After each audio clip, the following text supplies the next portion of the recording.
આ તાનાશાહી છે। એક નોટિસ હતી, નોટિસમાં 11 વાગે પીટી જાડેજાને હાજર થવાનું હતું, એની બદલે તાલુકા પોલીસ સ્ટેશનેથી રાત્રે જ એમની ધરપકડ કરી છે અને વોરંટ પણ નહોતું। બરાબર છે, તો આ કેવી તાનાશાહી સરકારને?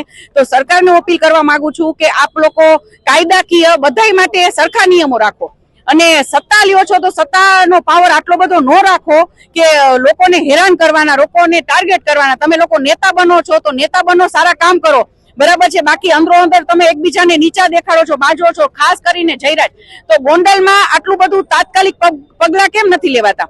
જયરાજ થી લોકો કેમ ડરે છે? સરકાર પણ ડરે છે જયરાજ થી। ગોંડલમાં આટલું બધું થાય છે કાંડ, તો એની ઉપર કેમ કઈ તાત્કાલિક કાર્યવાહી નથી થતી? અને આ જે પીટી જાડેજા છે, અમારા જેવા ચહેરાઓ છે, એને કોઈ પ્રૂફ પુરાવા વગર અમારી ઉપર કેસ કરી દેવામાં આવે છે।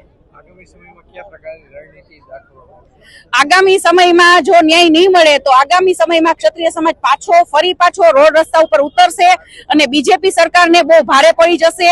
400 પાર તો નથી જ કરી શક્યા, હવે ભૂલી જાજો કે તમે લોકો 200 પાર